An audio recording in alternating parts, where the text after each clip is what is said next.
everybody connects to join. We've clicked over onto 4 o'clock there, and I can see a few more people just waiting to join. So we'll just give you a few more minutes to all join us on camera if you can, so we can see your smiling faces. Keep yourselves on mute there for the moment. That's great. We must see a few more people signing in. That's super. You're all very welcome. If you're new to us, if you're here with us for the first time, you're extra welcome. And so we'll just give it another minute or so before we kick off. If you don't mind sharing your camera, we'd like to see you. Any of those of you who have not got your video on. It's always nice to, hi there SK, it's always nice to see who's with us. Hello Kate, Steve, Hugo. Nice to see you all. Shuban, nice to see you. Hello Holly, I think you're here for the first time. Holly, you're very welcome. And Rachel, hello Rachel. And it's just clicked over onto 4. So I think we'll kick off to keep it on time. People are joining us as I'm talking. So as I say, you're all very welcome today. And we decided, Prakash and I chatting there at the start of the year, that as well as having authors here, you know, we had our initial theme was we wanted to read the books of the speakers of Nudgestock. That was our original kickoff. And so we'd obviously got a fantastic list of books to work our way through. And then it was, oh, there's a new book's been published and we'd really love to read that book and invite on the author. So sort of padded it out with that.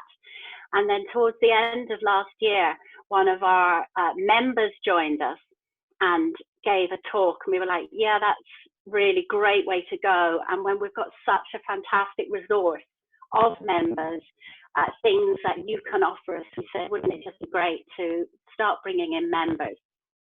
So this week we are very lucky to have Beirem and Barrah with us, who I've had a personal chat with. If you'd like to unmute yourself, Beirem. Had a personal chat with a couple of times back last year. Had some good chats, and Beirem is the CEO of Neurofied in Amsterdam in the Netherlands, and Neurofied also recently published on their website a course called Brain and Behaviour for Growth. So we'll talk about that in a minute. So first of all, you're very welcome, Beirem. If you'd like to just say hello to everybody. Thank you very much. Thank you for the kind introduction. Hi, everyone. I'm genuinely excited to have a talk with all the behavioral science experts. I think it's cool that you built a community like this because there's so much knowledge out there. It can never be fully owned by one person. So in the end, you need these exchanges of information, right? So I think, yeah, great one. Lovely, love the opening message. Thanks, Beirem. And maybe you tell all of our members how it was, your own personal journey, how it was you came into behavioral science in the first place. Yeah. Thank you. Yeah, I'll cover that a bit in the few slides that I prepared as well. But in short, for me, it was mostly 3 factors. My dad is Tunisian and my mom is Dutch. So I always went there on a holiday, and I grew up seeing these 2 different cultures. And you see that people think in a very similar way, but like everything around it is completely different. The habits, the rituals, like all of these different things. So that kind of like piqued my interest. And then later through my martial arts career in karate, and that actually taught me the applied psychology of it. And then afterwards, I decided to be an entrepreneur, started reading a lot of books. And then I noticed that the theory was extremely useful to add to the practice. So I think, yeah, that's the short story. That's fantastic, Beirem. And I can see Prakash there just grinning from ear to ear as soon as you mentioned martial arts, because the second time that we spoke, Beirem, you had your, wherever you were talking from, you had your poster of Bruce Lee behind you. And I said, you have got to have a conversation with Prakash. So we'll talk about that later on. But I know you've prepared a few slides for us, Beirem. So Prakash, can you allow Beirem to go to screen share? Yeah, thanks. Okay. I think I can share it. Let me see. Yes. Great. that works. And okay, over to you then, Beirem. thank you very much. Just a short intro. So why I built this deck is not as a sales intro or whatever. I think it's literally about like the exchange of information, right? So Louise asked me mostly to think about or to share a bit about how I got into this field, what we do with the business, how we do it. So I think it's useful to share a few of the frameworks very quickly. And then last on like how we apply it, because I think that's always a very interesting dynamic within the behavioral sciences. Okay, so first off, a tad more on the backstory. So I thought, okay, in order to answer how I got into behavioral science, let's answer it in 3 short parts, right? So the first part is actually about what I just told about, like my mom is Dutch, my dad is Tunisian, and that like the overlap in culture and the differences between the cultures are very interesting, right? And especially when you grow up with that, I think it's very interesting to see how much you can actually learn from that.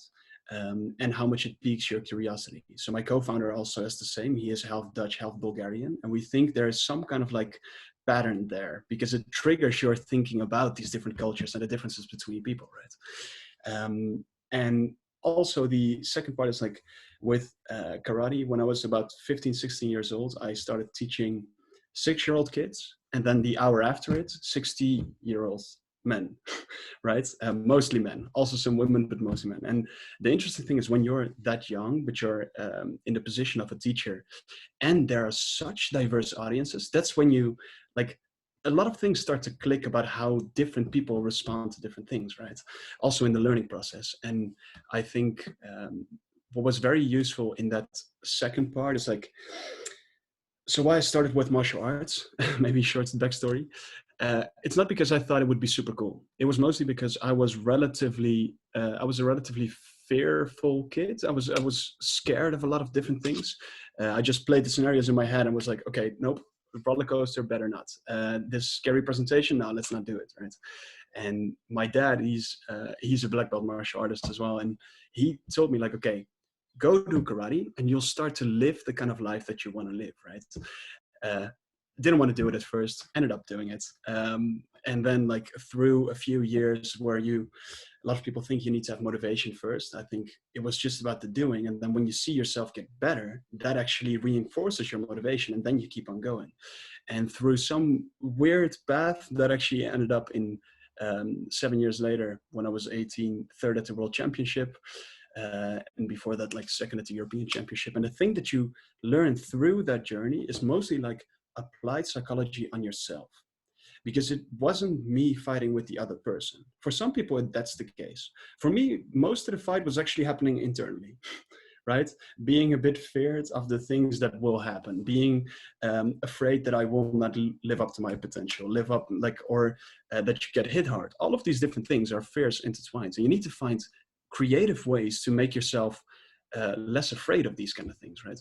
So I think that's actually how I got into it. And then after I was done with the professional career, because I knew there was not really a future in there, I started reading a lot on entrepreneurship because I wanted to build a business. Initially, very shallow reason. I thought it would be cool in this case. And later on, you see same thing, right? It's the kind of passion that drives you into that project. And for me, entrepreneurship is all psychology. Because if you think about it, like you start with an idea, you build that idea into like a concept, then that concept becomes a plan. Then other people have no idea that you have an idea, right? So that plan needs to like, actually you start doing things and then you involve people. And after 2-3 years, you have other people talking about, in our case, Neurofied, right? And if Neurofied would go away, then people would be like, where's Neurofied? So I think that's a fundamentally psychological and behavioral process in many ways. So for me, it was only logical to learn more about that part. And the interesting thing is that taught me afterwards what I did during the martial arts career. I had no idea what I was doing back then, right? Just trying tricks. And I think that like that's the short backstory of how we got into this. And I think the kind of like the main thing that I learned through reading all of these books, mainly on 3 topics like entrepreneurship, psychology or behavioral science, and technology, is that you don't, like, in the end, it's all about people. You need to understand how people work and how you can in some ways change behavior. but you don't need to be a PhD. That's initially what I thought. Okay, but you need to truly understand how everyone thinks. And after a while, you see these kind of patterns, right? But the patterns are spread over all of these different books. So if you truly want to go deep and you want to read all of these different books, then after a while, you start seeing that pattern, your associative network is built up. And after a while, you intuitively start to be better at behavioral change, let's say. But most people don't have the time to do this, right? Or the passion. So then the question is like, how do you get people to see the kind of like overarching framework without them having to read all of those hundreds of books, thousands of scientific articles, all of these different things? And through that whole journey, like, because I started a few businesses before, 3 small ones, e-commerce, like consulting and promotional, just all very relatively simple stuff. But what I saw is the common thread between all of that is that in the end, it's all about people, right? You always work with those people. So I thought, okay, why can we not apply the insights that we have within behavioral psychology and neuroscience? Because in the science, we know so much, right? But the thing is, it's way too complex, way too abstract, often fuzzy. There are very few experts who are very well at like applying them. So we thought, okay, how about we simplify it and make it useful for these different kind of like realms of business? Because initially I wanted to do something for consumers, but there was no way to build a business on top of that. So I thought, okay, best proxy is actually going from inside the businesses and still teach it to the people. In a way, still democratizing the knowledge, right? And so that brings us to like kind of what we do. So in the end, we simplify behavioral psychology and neuroscience, make it very practical, and then teach it to these different teams, right? Can be teams, can be departments. In what I've shown before, like leadership, HR, product, growth, innovation. Initially, it was very small projects. We actually started with the neuromarketing side. And after about 6 months, 12 months, we totally figured out this is not our passion. We don't want to make people consume more. This is actually a way more powerful kind of like science to actually teach the people themselves how they can improve their own behavior, right? So that's actually what we started doing in terms of like research, training, and consulting. To make it a bit practical, because otherwise it can be a very like abstract story, right? In terms of like how we apply it everywhere. Just to show you 3 simple cases of what we did. So about a year and a half ago, we got in touch with Calvin Klein, Tommy Hilfiger, and someone connected me with the innovation, the head of innovation. Then I had a conversation with them, told them about the potential of behavioral science and behavioral psychology and neuroscience. And the thing was, they had no idea what to do with what I just said, but they thought it was super interesting. So what they just said is like, okay, I think you're somewhat of a good speaker. Do you just want to speak to the Calvin Klein teams and then see where it goes? You might be invited, something along those lines. And I did that, then got invited to the digital transformation department, which I didn't expect necessarily initially. Then we, over time, like they had a few behavioral issues, which they didn't know like a behavioral scientist should look at, or behavioral expert in that sense.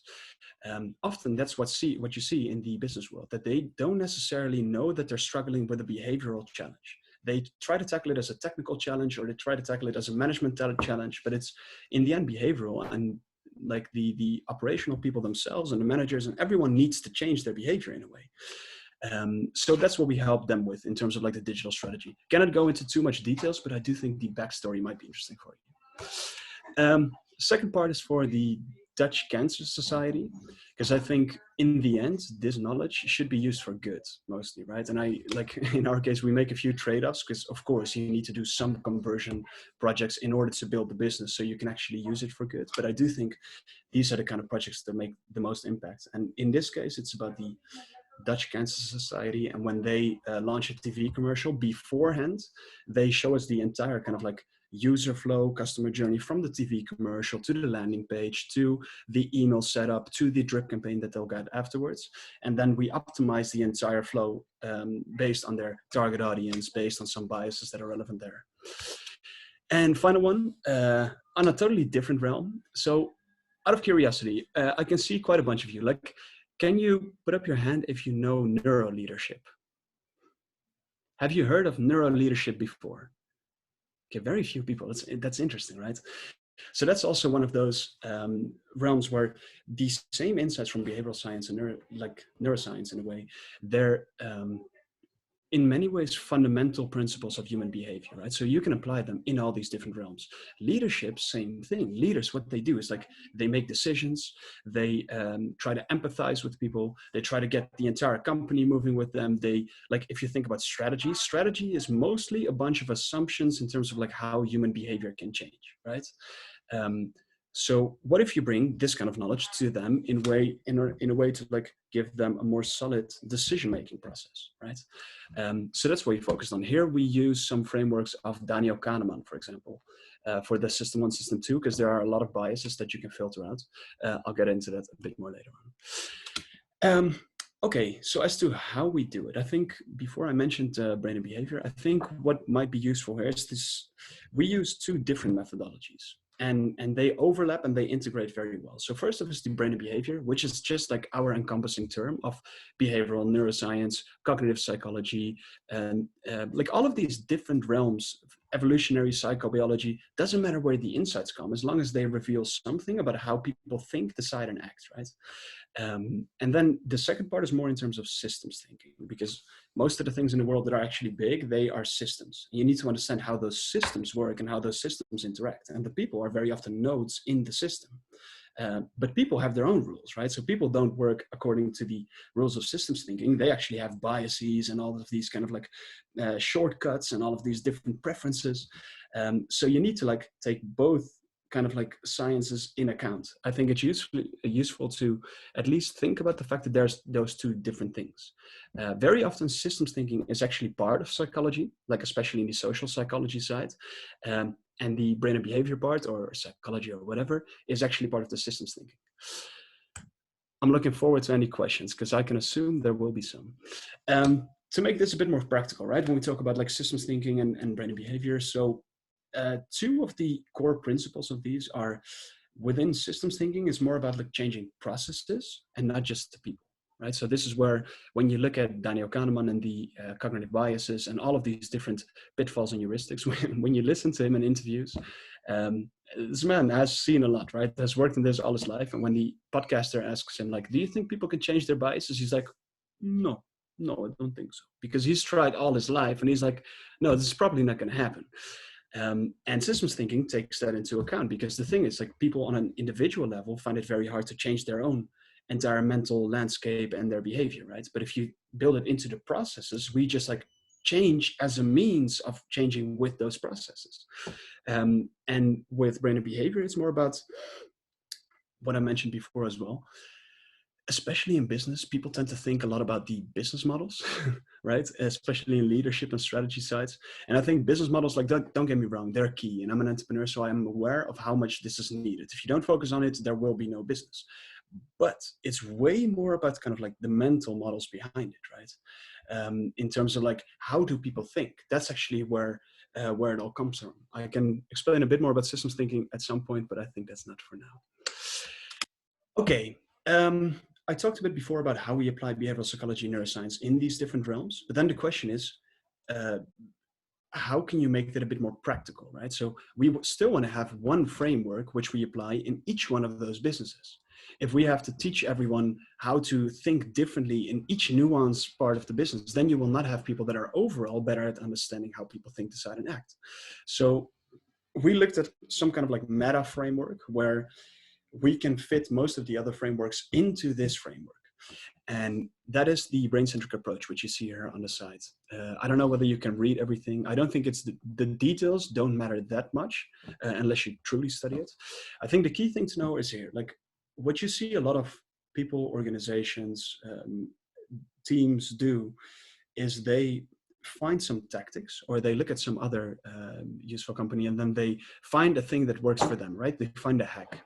And then they try to use that trick or hack within their own business. But the thing is, you don't take into account that you have a fundamentally different system than they have. Doesn't matter whether that's an HR team, whether that's an innovation team, every system is different, right? So instead of just taking those tricks and latching them onto your system, we try to focus on, okay, so what are the key principles that make your system drive, right? what are the biases that play most? What is the thing that you want to achieve? What is the context in which this works? What is the audience who is actually interacting with this? Doesn't matter whether it's a part of the user experience or whether it's part of the marketing materials. All the same, right? Same thing with the strategy. And what we do is, like, first off, look at what are the principles that fundamentally make sense, which psychological principles are most relevant in this case. Can be some frameworks, can be some models. And then, okay, so within this context, what are the strategies that work? Is it more about like empathizing with them? Is it more about like focusing on the motivation, more on the friction? From there on, you go to the tactics. Okay, so when you know this overarching strategy, you take into account these principles, then what exactly are you going to do on a more tactical level? How are you going to break this down into like how the people work? And then with the operations is more about the processes. Exactly, like what are people going to do on a day-to-day basis? And you can never force this on people, right? You always have to bend with them. You have to ask them what they're doing, what they want to achieve, what their context is, and then adapt to what is already there instead of like pushing your own thing in there. Also, I think like this makes sense out of itself. Like, just to give you a few examples, BJ Fogg is actually coming on. I think he's a magnificent thinker in terms of behavioral science and how people tend to change. I think his models are very useful. We also like try to visualize our own kinds of models about, for example, prospect theory or the system 1, system 2 kind of like concepts.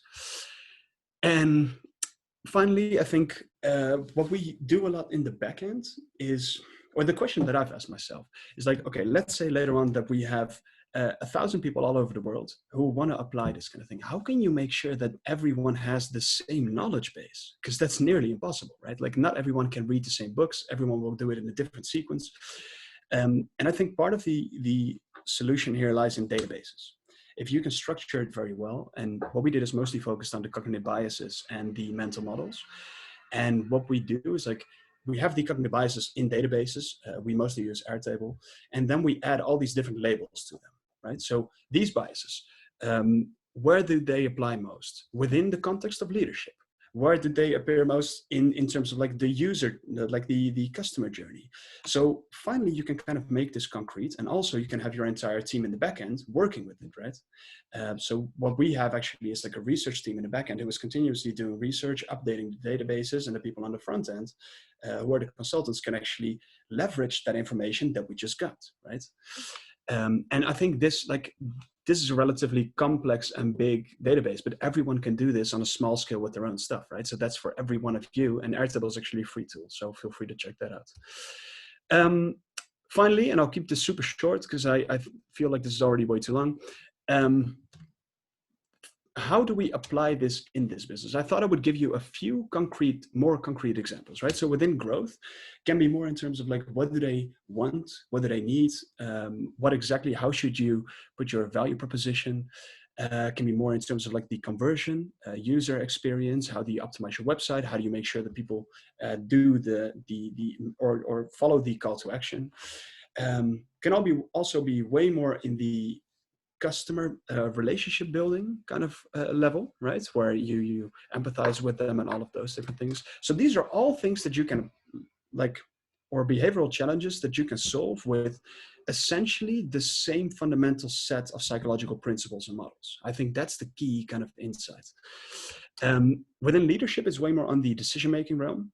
So how do they, because that's most of the job of a leader, right? They often make decisions all day, and we don't often have a process with it. So what we do is, like with some universities, we teach executives in terms of how they make decisions, what biases creep in at what point, how the level of uncertainty and the level of risk that the organization is currently in, how that affects which biases are most likely to play out, right? Because the science behind this is all there, or at least it's mostly there, and it's there for now, because it could change over time, of course, like the timeless part of science.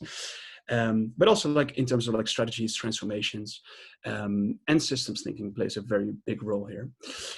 In terms of HR, you can think mostly of like, let's say, talent development. I think talent development is the core part here, right? Of course, you can focus on like hiring the right people, but I think in the end, it's about, doesn't matter well, of course, hiring matters a lot, but in the end, you want to make sure that the people that are within your organization continuously get better, and not just by having one training program of 4 trainings. No, more about like what kind of things can you integrate into their daily workflow to make them continuously better, right? It's this kind of like Kaizen idea. And also in terms of course, there are also the kind of like the training programs, and more in terms of the strategies. Behavioral change plays a big role here. When you're talking with product teams, it's more about the user flow, the customer journey, right? What do they go through? I think this is always an interesting and a somewhat scary one, because it depends very much on the kind of product, right? If you look at like Facebook, they did this excellently. I don't know whether I'm happy that they did that so well, right? Whereas with some products, you were like, what if they had a few more behavioral scientists and they would improve this, right? Like, so I think this very much depends on your kind of like ethical standards as well. And overall, just like, it is very useful because this is just about improving an experience, right? And that can be used very broadly. And finally, I think it's innovation. Innovation actually is a very fuzzy topic for a lot of people, but if you simplify it, it comes down to like connecting 2 concepts that you at first thought didn't think were connected, right? And suddenly it's creative. And if that's useful, then usually it's innovative. And the thing here is like, there are a lot of psychological barriers that prevent you from getting there. It's also that even when it's there and everyone believes in it, there are a lot of like behavioral change challenges that you counter before it actually becomes a proper thing. And finally, you kind of like want to validate whether it's useful before you actually employ it on a larger scale. And for that validation, psychology is also key, whether that is about the bias of the people that you talk with. For example, focus groups have been shown to have a lot of like bias creep in, right? If you don't manage it very, very, very well. Okay, that was pretty much what I wanted to share. Then I thought, especially since we're here with a bunch of like behavioral science people, I thought it would be interesting to at least share how we approach this generally when we talk with a new, bigger company, right? Can be an Adidas, can be a KLM, doesn't matter. Can be cybersecurity firms, can be a chatbot builder. All of these different companies can be kind of, what you see is that they are interested in behavioral psychology, neuroscience. They just have no idea how to get started. No idea whatsoever, right? So the thing is, what we do is like, we provide them with one training or one workshop mostly, where we share very few kind of like theoretical insights. We just, we give them the fundamental principles, and then we just like ask them questions in terms of like a sprint kind of like value, where you define where they want to be, how the psychological concepts can be used. Because like, when our cognitive neuropsychologists explained it to them, then suddenly they love prospect theory, whereas before they had no idea. And especially when you connect it to their goal, right? The things they want to achieve right now. So that's more about our approach. And finally, I think this is the thing that Louise mentioned in the beginning. When Corona hit, was a tough time for a lot of people, was also a tough time for our business. I'm very happy to say that now it actually worked out very well. But initially, you notice like, well, our calendars fully, like, they cleaned up. So suddenly we had all the time. And before that, we had a lot of people from all around the world asking us, whether that's India or literally, from what I've heard, most of the continents now. And they asked us like, okay, it's very cool what you're doing with the consulting and what you're doing with the training, but like, how can I learn it? Because I'm here and you only give physical training. So we thought, okay, let's build a course based on the 500 plus professionals that we trained and based on the 50 plus organizations that we worked with. It kind of like covers the fundamentals and also makes it way more easy for anyone to kind of learn these basic concepts. So that covers a lot of what I said just now, plus way, way more, because it's an extensive one. Louise has actually done the course, so I think it's way more interesting to hear from her at some point if you're curious. That's it. Thank you very much for the attention. I appreciate all of you being here on Saturday, and I'm curious what kind of questions you have. Feel free to be challenging or to ask challenging questions. Thanks so much, Beirem. Do you want to take it off screen share so that we can see everybody again, go back to our original, and then I'll maybe hand over to Prakash to have a chat with you, and we'll bring in any questions that people have. So over to you, Prakash. Thanks, Louise. Thanks, Beirem, for the fantastic presentation. Uh, You're welcome. about our club, there are people who are, and I keep on saying this on and off, sometimes to our guests because they're curious, what is this makeup? And I always realize I'm telling them really late in life when they're already like into their session with us. Maybe next time I should tell them beforehand, like in an email. But people who are a part of this club, around 2,500 of us, we are in all range and spectrum. People who have bought the book Nudge, or they found Dan Ariely yesterday on the YouTube and they're like, let me join this club. And then there are people from there right up till PhDs, double PhDs, and people running their own companies out here. It's an entire range. People on the servicing side putting up consulting companies, people on the client side who are handling marketing or product departments also. So it's an entire range of folks, and I'm sure people are going to have a fantastic time. Those who are here and those who will check up this video later. And I promise I'll upload them all. One quick question here. Actually, I have just one question actually, and it ties back to behavioral science and karate, right? So we were earlier watching this movie today, Mortal Kombat, for some reason again, right? And Liu Kang, he's out there, he's very confused. Is he the chosen one? And then Lord Raiden, the god of thunder and lightning, goes and tells him, you are the one, but you have to believe in yourself, right? So this line, you are the one, you have to believe in yourself. And then you got Master Oogway at some point of time telling Po, the Kung Fu Panda, saying, do or do not. Sorry, that's Shifu telling him, do or do not.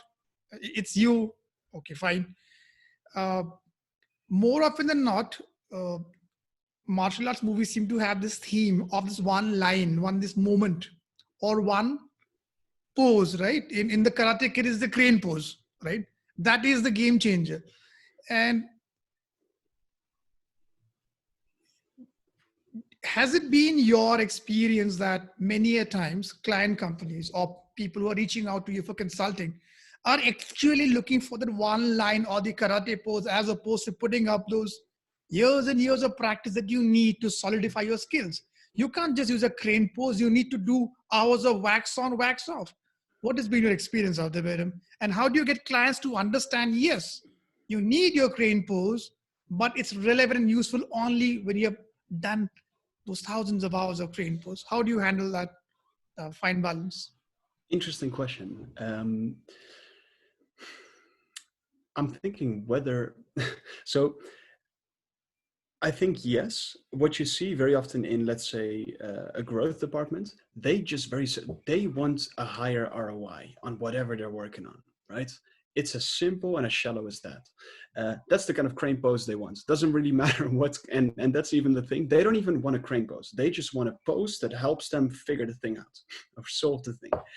And how we've often thought about this is in terms of unconscious incompetence, consciously incompetent, consciously competent, right? I think that is extremely useful to understand, because what you see is that a lot of, well, I would say most people in the world are just not aware yet of what we already know within behavioral science and within neuroscience, and how these insights can already solve some of the things that we struggle with, right? So very often we don't even have people that or clients that come up to us with, we want the crane pose, or we want this problem 100% solved. They're just curious. They have no idea how to get into this. They have no idea whether they should let me talk with the innovation department or with the HR department or with the growth department. They just think it's very interesting and there's probably some potential, so we should figure it out. Right. And then, of course, there are some smaller groups who are aware. Right. So when you look at the product teams, very often there's someone with some kind of like psychological background or behavioral background. And also there's a lot more cross-pollination. I think one of the things that's very good is that there's a tremendous amount of books out there on this topic, right? So what you see now is that a lot of people actually, they have at least heard about either Daniel Kahneman in terms of Thinking Fast and Slow, or Predictably Irrational by Dan Ariely. I think that brings us further to the conscious incompetent part, but very often I think people are not even aware that they have some kind of behavioral challenge. Does that answer your question? Yes, it does. But I think the question itself is kind of difficult, to be honest. It does go from vary from client to client, but I wanted to put the question because it is something which all of us are going to struggle. I do want to point out this book. It is a part of the slide which Beirem had at some point of time. Guys, great, if you can get your hands on it, it's called Super Thinking. It might look cheesy, the name and the cover. Don't let it bother you. It's a fantastic book. It's by Gabriel Weinberg. He is the CEO, founder CEO of DuckDuckGo. Fantastic book. It covers mental models. And I hope someone will be asking questions soon to Beirem about mental models and how do you tie that to your overall strategy. Yeah. I want to bring in Vishal Sharma. He has a question on a very relevant problem for him. And then after Vishal is on, I think, Louise, you can help us with the Q&A session. Vishal, you want to unmute yourself and go ahead? So, hi, it was a lovely presentation and really enjoyed it. So the, challenge I faced in past is that some of the incentives plans which I designed somehow left my leadership team not looking forward to them, right? So it became kind of an academic exercise. And when I started using some of the principles of behavioral sciences, I got some success. But my question to you is this something which I should not be doing in your experience, that while I design the incentive plans, something which I should not be doing? Interesting. So your question is something you should not be doing while building incentive plans? Yes. Okay. What kind of incentive plans? It's a long-term incentive plans based on the achievement of profitability numbers. Okay, makes sense. So first off, I don't have all the answers here, right? But one key part I would look at is like, depends on your audience. How big is the group that it's for? How involved can they be? What do they want, right? And on a deeper level, do they just want, like, do they focus mostly on the certainty parts? Do they focus mostly on the financial incentive parts? Do they, like, there are all these different categories to it. I think something you should not be doing for the incentive plan. Well, one clear thing that comes to mind is very, very simple. I think we humans have a very deep-seated need to be treated fairly, as you can see with some amazing monkey movies, monkey videos, in terms of like one gets a cucumber and one gets a nut. And I think key in any kind of like incentive plan is to make sure that there is trust and that people feel rewarded, because it doesn't matter when someone gets paid a bit more than someone else, but there has to be some kind of like perceived feeling of equality, or it kind of like matches out. When we work with a company in terms of like incentive plans, never a big project, but within a small one, this actually came up. That is the key thing that we focus on. I hope that answers your question a bit, because I do find it an interesting one. Yeah. All right. Thank you. Fine. And I saw a bunch of interesting questions in the chat. So how do you want to approach this? Should I read them out myself? Yeah, you can scan down them as yourself if you want, Beirem, or I can sort of work my way through. I like to sort of scroll back to the top if I can, because I feel like people who gave questions early sort of get bumped away. So I'm going to, first of all, something you mentioned in your conversation, Beirem, you were saying that you worked for consumers first. Shubham brought this up. You worked, and then you decided to move over to the corporate side. What was your thinking there? I think it mostly had to do with limitations in my personal situation as an entrepreneur, because I do think there are some amazing opportunities in terms for the consumer market. For us, it was mostly, we didn't get investors. We're fully bootstrapped, because I think for something like this, you shouldn't have investors in the back who are actually looking to make the most amount of money out of something like this, right? I think that's not the right kind of like approach for now. And then you deal with a very limited budget.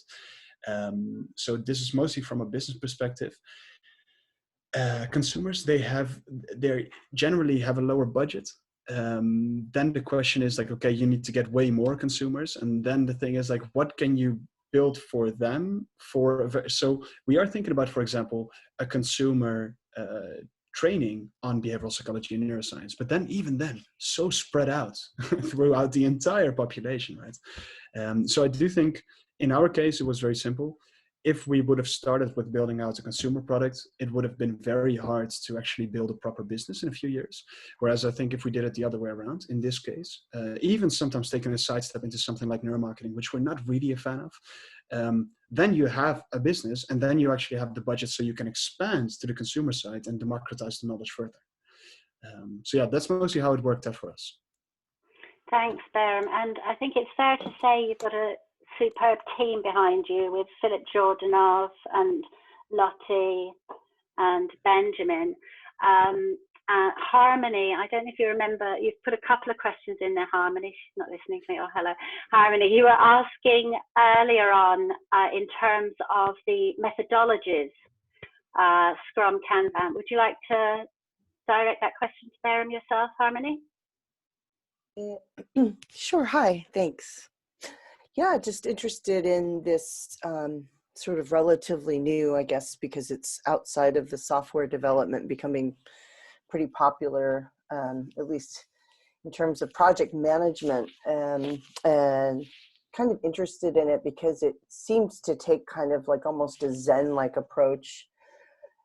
And I'm fascinated with how it seems in terms of behavioral science, how so many of the principles can really seem to overlay with kind of Buddhist and very sort of these agile for me feels very Zen. And I'm wondering if you work with agile in any way. I heard you sort of say a couple of terms that tend to be related to agile. So sort of an open-ended question. It's not very specific. I'm just sort of interested in that in terms of effective project management.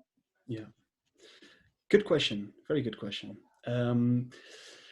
We've never directly worked on a project involving the psychology or behavioral science of Agile or Scrum or any along those methodologies.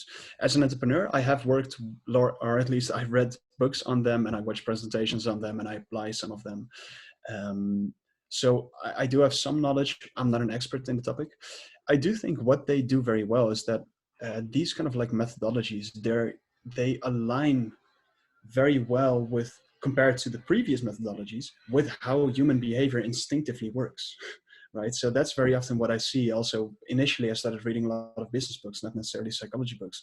And I found that a lot of the very good business leaders, or the people that found innovative business practices, it's all psychology and then behavioral science, right? It's not necessarily the business part of it. They just learn to apply it in business, right? So I think with these kind of things, and what you see is like, if you would analyze, we haven't done this, but if you would analyze Agile with, let's say, a waterfall kind of like project management way, where you just do this first and you plan the entire project up ahead, you can probably make like a before and after bias inclusion matrix or something along those lines, right? And I think you filter a lot of the bias out with the newer methodologies.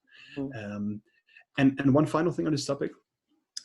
Why you probably heard a lot of these concepts and terms is because all of these different business concepts are actually, in a sense, just psychological concepts. We try to connect them wherever possible, right?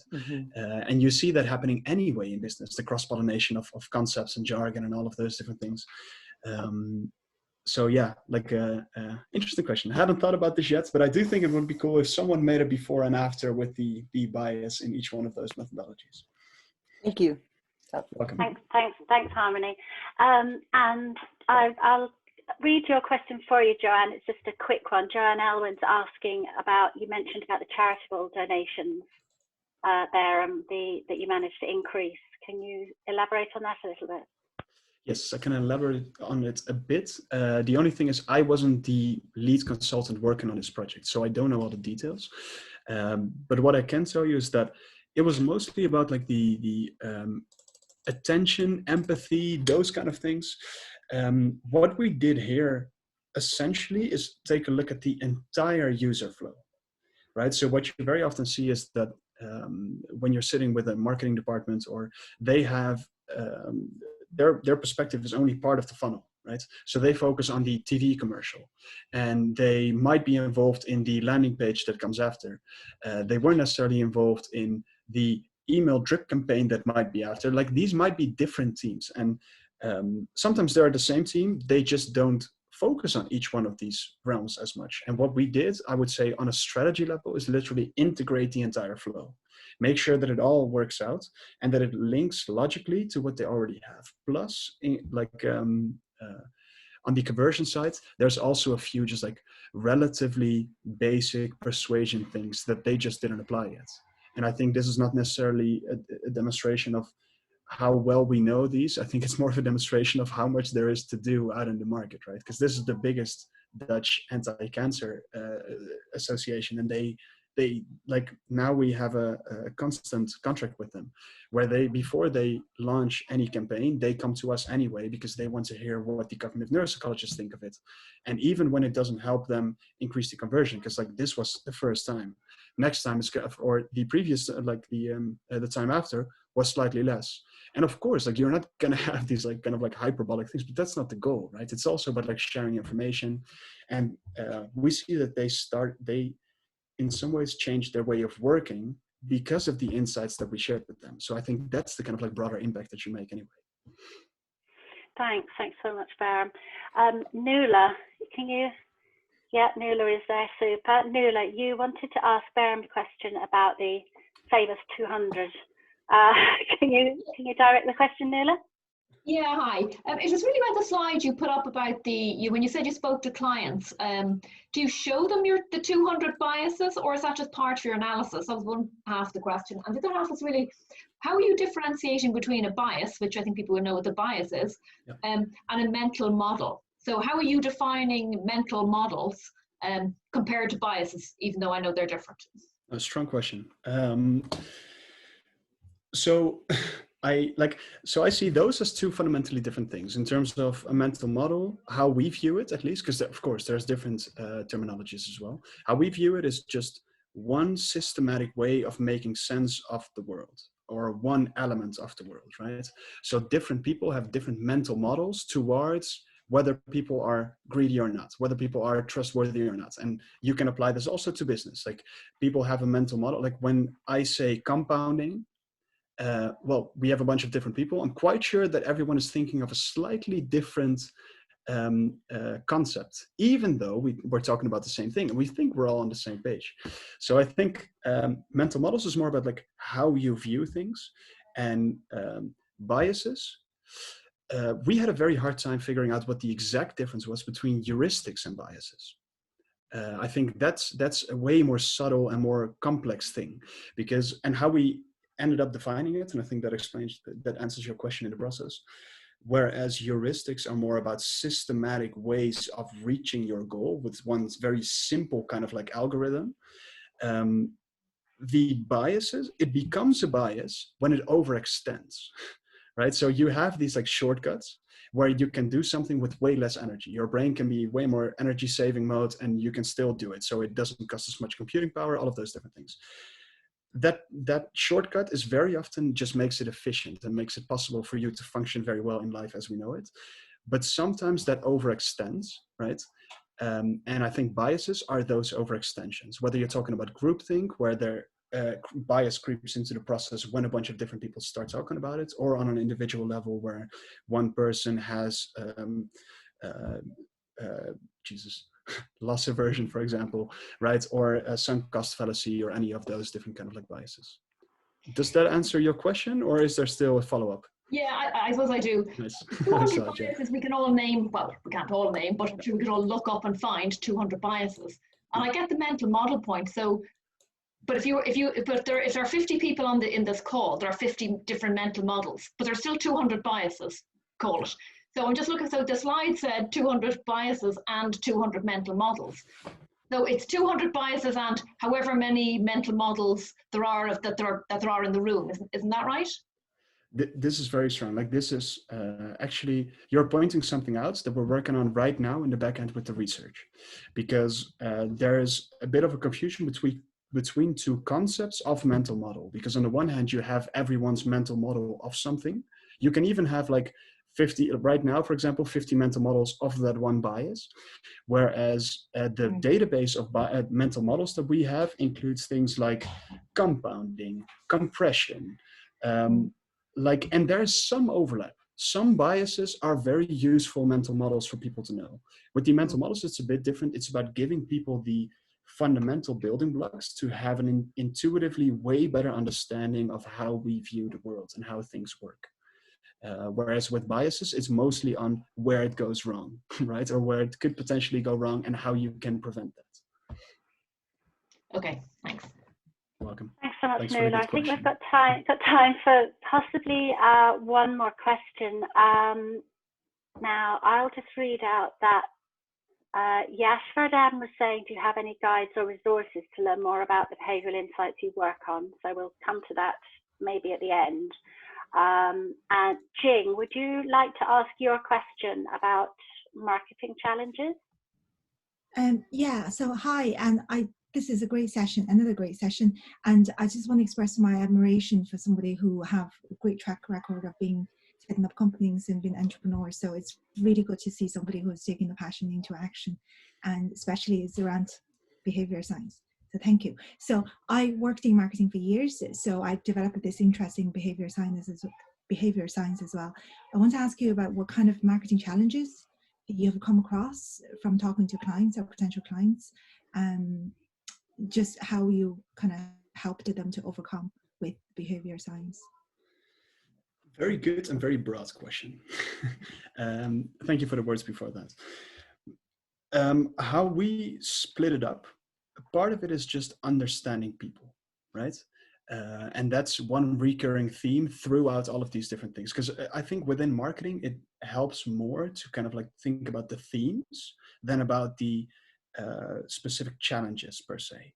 And the themes that we think about a lot is like guiding attention, right? So very often there's an issue, for example, in guiding attention.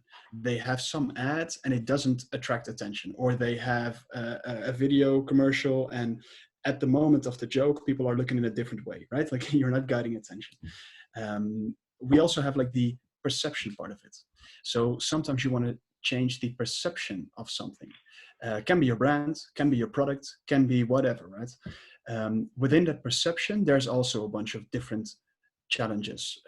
I wouldn't be able to like count them out right now, but that would literally be the thing, because perception is something that very often is included in any marketing challenge. Very often, nearly always, they want to change something on the perception level. I think the other one is kind of like more in terms of motivation and friction, in terms of like how do you actually get the behavioral change, right? How do you get people to actually change their behavior? There's also more of the emotional part, where it's about getting people to align with the right emotions. And with each one of these, it literally comes down, how we apply it, of course, is very simple. Figure out what are the key psychological principles that count in this situation or in this context.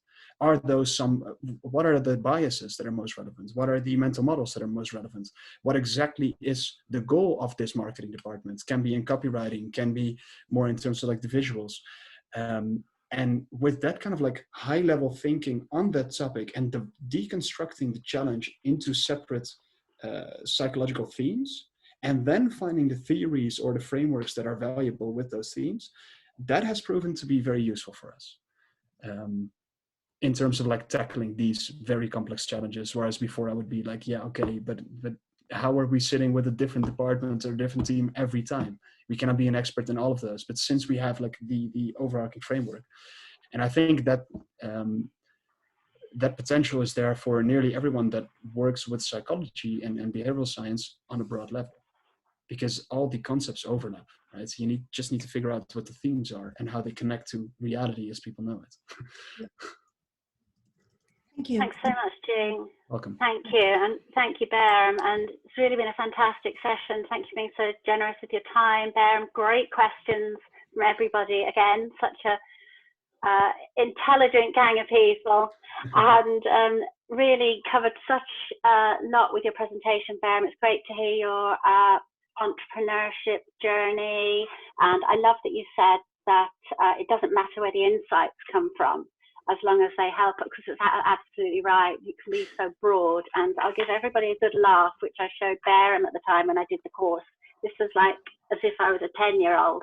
But this was my drawing of of Beirem from doing the course, which is fantastic. And I really enjoyed. I think I tried to explain the previous time, Beirem, at the end of the course. Your colleague Lottie then talks about smudging, which I was really taken with. Could you just very quickly elaborate on smudging, which I don't think I described very well when I tried to explain it? Honestly, I would love to do this, but I'm not the expert in the team on this. Like, this is one, but it's quite funny, like how this ended up on there, because like this is something we worked on quite a bit, but fully in the back end. And the kind of like it started pretty much as a joke in terms of like starting with the nudging and then with the smudging, because we also heard about sludging before in terms of like doing a nudge that's negative, right? But honestly, no, I wouldn't be able to like fully explain what we meant with smudging there. I think this comes down to like, once again, where especially in the beginning when I started this, there is a lot of like, especially since I don't have a background in, there's a lot of like imposter syndrome coming with it, right? Because then you think like, yeah, okay, but I haven't studied all the concepts, so how do I know? And especially with this, especially as the business grows, because there's more and more things that you need to know about. And after a while, I was just like, yeah, okay, but by now I just cannot know of everything that's going on. I do need to know how everything connects, right? And how it can be useful in many different contexts. But here I can get anyone who is curious about this in touch with the people who originally thought of this. And I think that's the best way to answer this one. Yeah, it's a great course, and it's presented by Philip Jordan. He's a great presenter, and the thing that's very nice about it is that obviously a large proportion of it is theoretical, but Philip then brings in a lot of his own personal stories as well to illustrate it. Some of them are very funny as well. So yeah, it's a great course, and you can go away, you can look at it on the Neurofied site if you're interested. Private message me, there's a discount on the course for members. So I'm going to hand back. Thank you so much, Beirem, really interesting. It's an honor to have you here. I'm just going to hand back now to Prakash to wrap up for me, please. Thanks.